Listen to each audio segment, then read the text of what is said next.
Mic check. Mic check. 1, 2, 3. Mic check. Anybody else? Mic check. 1, 2, 3. A, B, C, D, F. Good? Okay.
Good morning, everyone. I am here first of all, I'm Sean Duffy, here with Jameson Greer, our U.S. Trade Representative.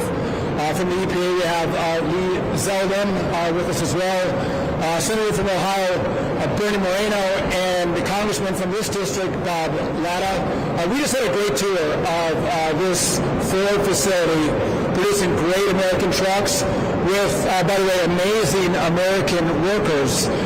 I think it's important to note the effort that the Congress, President Trump and his administration have put into making cars more affordable in America and making sure that we look around the world and say, you know what? If you're going to sell your cars in America, you should make them in America with great American workers. And so our effort has been to make cars more affordable. And I want to talk about what we've done at USDOT. So the last administration, to be clear, They believed in a social policy that would force Americans to buy the cars that government wanted them to buy. We believe that the American people should buy cars that they want to buy. And so as the last administration had, in essence, an EV mandate that was forcing us to go from gas to electric, driving up the cost of gas cars and subsidizing electric cars, we looked at that policy and said we should go in a different direction. One of the ways they did that was through what's called CAFE standards. Those are the fuel efficiency standards that are set by U.S. DOT. That standard was set at almost 60 miles a gallon. Now, there's no combustion engine that can reach 60 miles a gallon. And the law was set that you had to base it on a combustion engine. Well, the last administration controlled the law and said, well, we're going to use EVs in this analysis. What this did was forcing car companies like Ford, like GM and others to pay billions of dollars in taxes or in carbon credits. And when they paid for those taxes or carbon credits, it increased the cost of the car to the tune of about $1,000 a vehicle. So what we've done at USDOT is we've set the path to bring that standard from an unattainable $60 down to an attainable 35 miles per gallon. So not only are we going to have cost savings with that, but now our car companies can actually produce cars that Americans want to buy. Now, I'm not advocating for the 1970s station wagon, but you could make the station wagon again under this standard. That's a different group of people who make those analysis, but that's a possibility. I don't want the government to dictate the kind of cars we build. I want the freedom of innovation, and I want consumer demands to drive the cars that are produced. Just on the affordability side, and the president has worked very hard at fuel prices. And so you look at what we pay per gallon of gas, and I'm sure Administrator Zeldin will talk about this, but we are at over a 5-year low. Donald Trump, 47, is now competing with Donald Trump, 45, to see if he can get the gas prices lower in this administration than he did in the last administration. But the last time gas prices were this low was 2019, and we're not done yet. We're going to keep pushing those prices lower, which means that's more money in Americans' hands. And I'm sure the Congress will talk about this, but in the effort to make prices more affordable, the Congress, in one big beautiful bill, put in a provision that if you buy a brand new American-made vehicle, up to $10,000, you can write off a portion of that loan. Again, a well-thought-out set of policies to bring affordability back to the auto industry. And before I turn it over to Jamison Greer, I just want to note that as I saw here at Ford, this team works really well together, and it's a team effort, and there's team input. What President Trump has done with his team, you have a group of cabinet members that actually like each other, that work together, that strategize together, they hear the president, and then we all work together to implement that agenda. No one is, see, by the way, I'm standing here, none of them stabbed me in the back yet. And we actually, we don't do that. We actually are fighting for the president, who's actually fighting for the American people. And it's that kind of team effort you need to accomplish big, bold things that the president cares about. And that's in also conjunction with the Congress, who have been great partners as well. So I couldn't be prouder to be here in Ohio and work with this kind of team to make sure we drive down prices, bring manufacturing back to this country, and we are just getting started. So thank you for having me. I want to turn it over to our U.S. Trade Representative, Jamison Greer, who's doing yeoman's work to protect American jobs. Thanks, Sean. And again, like Secretary Duffy, I'm so happy to be here. This is where it's happening. This is part of the reason why President Trump ran for office. It was to protect the jobs here, to protect these plants, to protect American production. As I was on the floor today, I just asked some of the workers about the significance of this plant and these jobs in the life of the community. And I had one woman tell me that her dad worked at the plant, her grandfather worked at the plant. You know, I'm hearing that your cousin is working at the plant, and that this is part of the heart of the community. And that's what we're trying to conserve and support and promote in the United States of America. Now, with respect to affordability, part of that is prices. And if you look at the December figures, the price of a car is going down.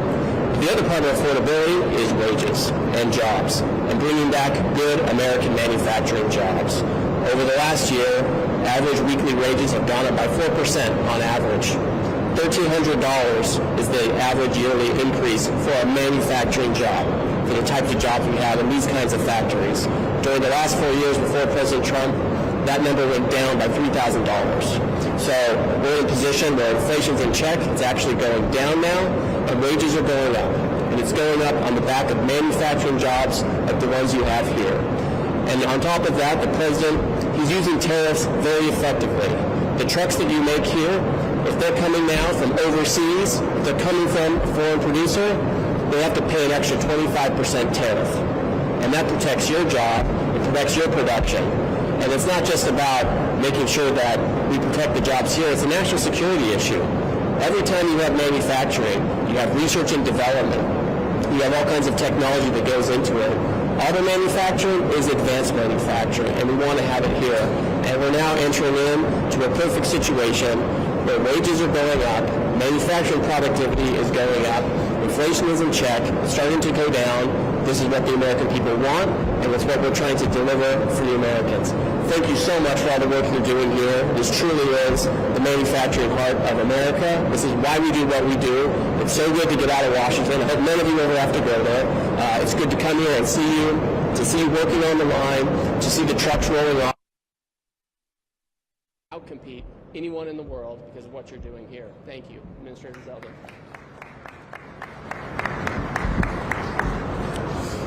Most Americans in life won't have the opportunity like we did today to be able to visit a plant where their American-made vehicle is being manufactured. And what really struck me today from the first moment I was entering the plant was the tribute to American veterans. As I walked through today's tour, I saw tributes to all the different branches of the United States military. You see American flags. These workers believe strongly in their job and their mission, and they are working hard to produce an American-made product that our country should be extraordinarily proud of. Since my very first meeting with President Trump after confirmation, he has very specifically been asking questions about what we can do to get rid of an electric vehicle mandate, to address tailpipe emissions like what we saw coming out of California that has caused so much issues with regards to consumer choice and the price of vehicles. The president has been specific in his concerns, his questions, his desires related to CAFE standards, and this team that you see here and our colleagues have been working very hard to deliver on what the American public voted for, what the residents of Ohio voted for, and so many other Americans, in wanting to protect and bring back American auto jobs. At the EPA, our core mission is protecting human health and the environment. We've been focused on powering the great American comeback, and the first pillar is about clean air, land, and water for all Americans. We do not lose sight on the fact that the American public wants consumer choice. And they were very upset with the direction of politicians in government who want to choose for them what kind of a vehicle to purchase and have in their driveway. Secretary Duffy's leadership in making sure that there was an important reset on CAFE standards is key progress for our country that helps to accomplish that mandate that the American public voted for. Earlier this year, the Biden EPA waivers to California that California used to create their electric vehicle mandate were sent to Congress, to these leaders in the House and the Senate who stand with us today. to then review these 3 waivers and decide whether or not to reject them through Congressional Review Act proposals. Through the leadership of Senator Moreno, Congressman Lauda, and their colleagues, Congress rejected those 3 Biden EPA waivers and sent it to the President for a signature to get rid of these Biden EPA waivers for good. That means that the California electric vehicle mandate is gone for good, and all the other states that had adopted it, to force manufacturers, to force American consumers into a left-wing policy that ties their hand behind their back and dictates what the future of the American auto industry should look like, rather than allowing demand to drive policy. And I'm very grateful to these members of Congress for their leadership on these issues. Right now, the Trump EPA is finalizing a decision on whether to repeal the 2009 endangerment finding, which includes a proposal to rescind all greenhouse gas emissions on light, medium, and heavy-duty vehicles from 2010 and beyond, as well as the off-cycle credit on that much hated, that universally hated nearly, start-stop feature. If finalized, it would be the largest act of deregulation in the history of the United States of America. We are just summarizing some of the actions that the Trump administration has been taking over the course of the last year on behalf of the American auto worker, on behalf of the American auto consumer. And we're not recapping a full term. This isn't 4 years or 8 years. We're just recapping the first 12 months, and we are just getting started. Our next speaker here is your state's senior U.S. Senator, somebody who is looked to for his incredible leadership from his experience working in this industry for decades of his life. He's someone who is an extraordinarily well-respected businessman. He's somebody who, in the halls of Washington, D.C., fights extraordinarily hard for the American workers who stand with us today, that we were able to visit through today's great tour. And I, as the administrator of the EPA under President Trump, want to thank and welcome your Senator Bernie Moreno. Thank you. Thank you, Lee. In case, for those of you who are wondering who are the people here from the administration, this is President Trump's automotive dream team. These are the ones that are making something very simple happen. About a year ago, half the cars sold in America were made in America. Thanks to the efforts of these guys, it's almost 60%. In 1 year, we've gone from 50 to 60% of the cars sold in America being made in America. And we're not going to stop until we get that number to 70%. These jobs matter to communities. I live in this county. This plant is a giant economic engine for this entire region. We put you guys on a level playing field, and we can compete with any worker anywhere in the world. But what politicians have been doing was selling you out. They'd come here and give beautiful speeches, and what happened? Auto plants closed, and they opened up in Mexico and Canada and China.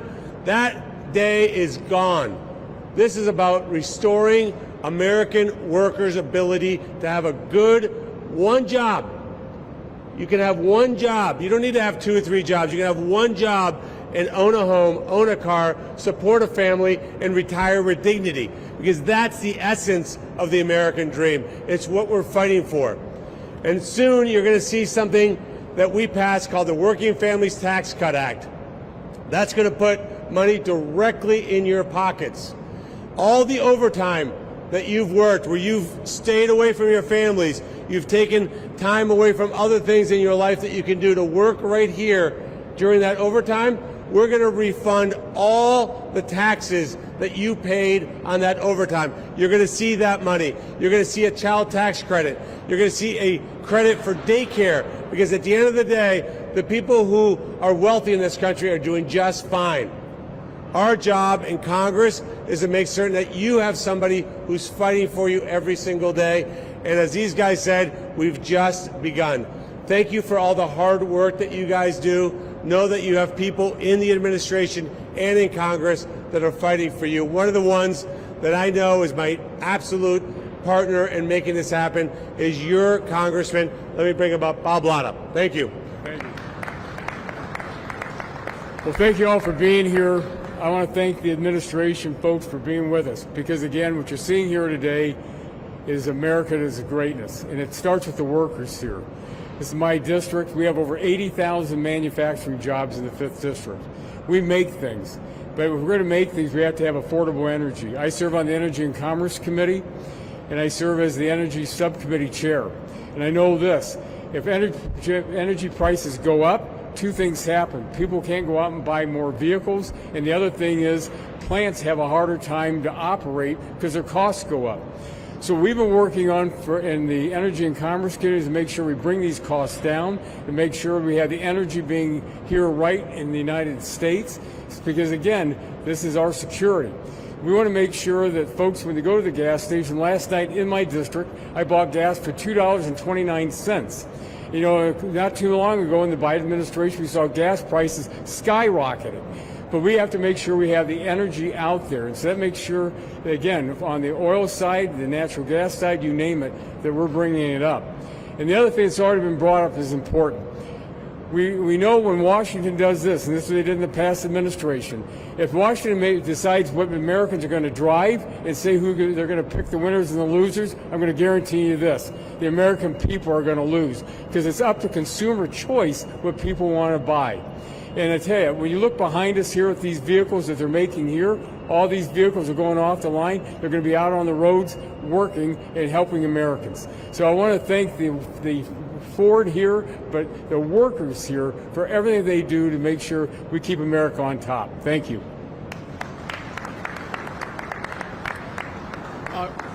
In 1 second, we're going to open up to questions. You can ask a question for any of the leaders here, but I just want to double down on my lobby effort to get rid of the stop-start button.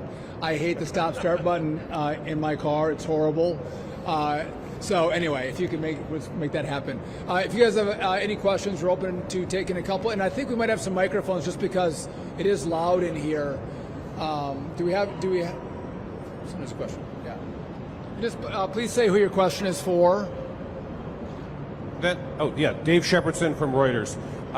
We have one question to all of you. First, to Ambassador Greer, you referenced today that Canada is going to allow 49,000 Chinese EVs into that market. Is that something you expect to address in USMCA negotiations? And can you talk more broadly about the Detroit 3 and other automakers say USMCA is crucial to the supply chain, ensuring low-cost parts for some of the vehicles that are built here? Maybe you could talk to that, and then I'll ask a question to the other folks. Sure, thank you. So with respect to the Canadian decision to allow a limited amount of Chinese EVs into their market, they've put a hard cap on that, a hard quota.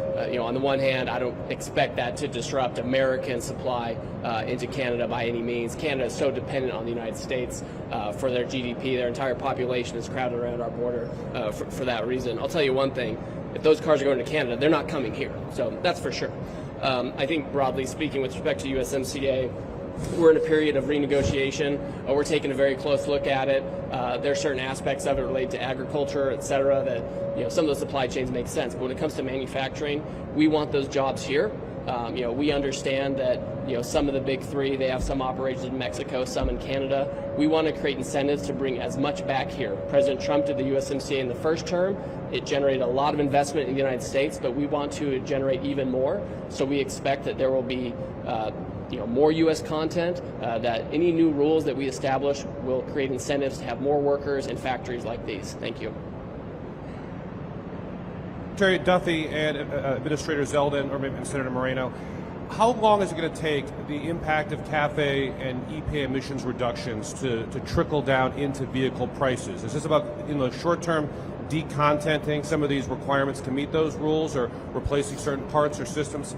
How long can consumers see that $1,000 actually, So first off, if I can make a comment on your question to our trade representative. Listen, I love Canada. Good people, nice country. In Wisconsin, I lived right next. They were my neighbor, but no one has ever accused Canada of making always the smartest and best decisions. And I think they'll look back at this decision and surely regret it to bring Chinese cars into their market. But Again, they're a free country. Let them make those choices at their own peril. So we've announced our cafe changes. It's going to take several months to go through the process before this becomes the new rule. And so it's going to take a little bit of time to trickle through. But we've already seen car prices come down. We've seen Ford has had its best year, I believe, in 6 years in sales. There are predictions that, oh my goodness, everything that this team is going to do is going to affect our automakers, less jobs, more layoffs, less cars made. This company had their best year in 6 years. So things are going in the right direction, and we don't snap our fingers and make immediate impacts, but you're starting to see the impacts of President Trump's policies. And again, it's going to be in this year that we'll hopefully get that rule finalized for fuel efficiency, and then see those prices come down. Lee or Bernie? As soon as Congress passed the Congressional Review Act, overturning the 3 by an EPA waivers to California, we immediately started to see changes being made by companies. The rescission of that state-level electric vehicle mandate immediately resulted in decisions of these companies to allow the market and demand to drive decisions rather than government policies. So we saw an implementation instantly from that respect. You just heard Secretary Duffy reference the start-stop feature, just one of the components of that proposal on the 2009 endangerment finding. I was touring another plant, another company, and they were going through all the different makes and models that if we were to finalize a decision to remove the off-cycle credit on start-stop, that they would be removing the start-stop feature from all these different makes and models. A lot of companies plan for years into the future. For some companies, they might give you a different answer from one company to the next as far as how they implement certain changes. So on top of what we are seeing already from that first action that was very important by Congress to overturn those 3 by an EPA waivers, to decisions that are imminently in front of us, to decisions that car manufacturers will be making in the years ahead, we will just continue to see positive impacts from the policies that President Trump has had us implement over the course of this year. We have decisions in front of us as it relates to nitrous oxide, diesel exhaust fluid. In August, I was at the Iowa State Fair. I announced a decision with the Small Business Administration Administrator, Kelly Loeffler, to reverse those very annoying deratements on heavy-duty vehicles, school buses and motor coaches and tractors. We are able to go potentially to a next level through a rulemaking. It's something that's being deliberated right now, possibly as part of the next set of NOx rules. We will have more policies as it relates to model year 2027 and beyond. We are going to work with manufacturers. We do not want to work against manufacturers. We will work with the American consumer. We don't want to work against the American consumer to find all sorts of additional ways in 2026 to go even further. And as far as the implementation, it started already. If I could more directly answer your question, it's happening now. Car prices are coming down right now because car companies like Ford aren't selling cars and taking $50,000 losses on them because nobody wanted to buy these cars. Look, when you're selling an EV, for example, I'll pick on a competitor of Ford, Volkswagen was advertising their EV for $48 a month, and they still couldn't sell it. Nobody's making money in that scenario, so that's happening already. Look, these EV subsidies were going to multi-millionaires. I saw it firsthand. Wealthy people were getting $7,500 to lease electric vehicles. We're taking that money and we're putting it in the hands and the pockets of working Americans. That's the difference between what was happening under Biden and what's happening under Trump. In terms of Chinese cars, let me answer it more directly.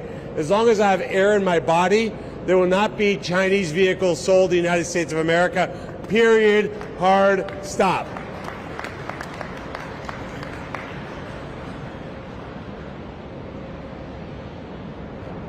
Hi, I just want to know how this will specifically help the workers at Ford with the car prices coming down. With 19 News here in Cleveland. Repeat your question. Yep, I just want to know how car prices coming down, how that directly relates to helping the workers here at Ford. Well, look, first of all, how does it help? It's obvious. All of us need a vehicle to drive around. So bringing car prices down puts money in the hands of workers because now your monthly payment is lower, your out-of-pocket is lower. We passed a bill that allows you to deduct the interest on that car loan above and beyond your standard deduction. That directly will put money into the pockets when they do their tax return right now. We want to expand that to cover leases as well. But we also put in place, again, deductibility for overtime taxes, deductibility for tips, deductibility for Social Security. This is about also making certain that we're protecting American jobs. Look, these guys can outcompete any worker in any country on earth. But we're not only putting one hand tied behind their back, we had both of their hands tied behind their back because we had car companies that were chasing cheap labor with the encouragement of Washington, D.C. Now we're making these car companies rethink that analysis, and they're going to have more auto workers here in the U.S. because these guys are high-skilled workers. Let me reinforce that. These are not low-skilled jobs. These guys are highly trained, highly complex jobs that they're doing, and now they don't have the ability, these car companies, to go find these people that work for $2 or $3 a day. That doesn't exist anymore, and that's what you're going to see American communities come back. This is the work that we're doing. So, do I understand your question correctly? You're asking how does it help the American auto worker when prices come down for American auto cars? Okay. So Correct. when the prices come down on American auto cars, more people buy American auto cars. They'll buy more American trucks. So when you buy an American vehicle instead of a foreign vehicle, that means that the American company is making more money, that there is a need for plants to be making more vehicles. The more that people buy American vehicles, the better it is for American companies. The more money they make, the more vehicles that are needed, the more workers they need, the more hours, the more trucks they build. It's a beautiful thing for our country, and very obviously strongly helps the American economy, the American auto companies, the American auto workers, when the price comes down and more people are able to buy American vehicles. Let me just comment on this. Again, it's just not what we're doing in Congress and what the administration is doing, but sometimes you have to look what's happening out in the states. Again, serving on the Energy and Commerce Committee, one of the things we want to make sure is we keep the energy costs down so people can afford it. Several years ago when I was going to the gas station when gas prices were skyrocketing, what you'd see is people were buying only 2 gallons. They couldn't afford gas. So how are you going to buy a new vehicle? We also know, like, if you go out in California with the regulations that they're putting on out there, they used to have 42 refineries in California. They're going to be down to 11. People in California by this year could be paying some areas $7 for gasoline. So how are they going to survive out there? Because in the state of Ohio, 83% of everything that comes into the state is trucked. So we want to keep the oil prices down. It's going to, again, it's just not what we passed in Congress on the tax side, but it's on the energy issues. You have more dollars in your pocket that you're able to buy new vehicles instead of worrying about, gee, how am I going to buy fuel for my car or heat my home? As we're passing the mic, I'm going to just, is the mic coming around? Oh, you got one. Just real quick, too. The average age of a car on the road today is 13 years. It's 13 years old. So we have made substantial improvements in safety. And as we improve safety, I want all these workers to be able to afford a new car, a safer car, all Americans to afford a newer, safer car when they put their families in it. And so more affordable vehicles mean people can now, with the about $1,000 increase in real wages under President Trump, they can better afford that car. So that's what that impact means. Let's move to the next question. Hi. Oh, sorry. Mary Frances. Okay, gotcha. Sorry. I'm Mary Frances from the Plain Dealer in Cleveland. No, can you hear it now? Is that better? Yeah, I'm so sorry. I'm Mary Frances from the Plain Dealer in Cleveland. I just wanted to know from anybody in the administration why you chose Ohio specifically to talk about these policies today. So the question was, why do we choose Ohio? This is the center of the car universe, the center of the sports universe, as I've explained to my friend from Wisconsin.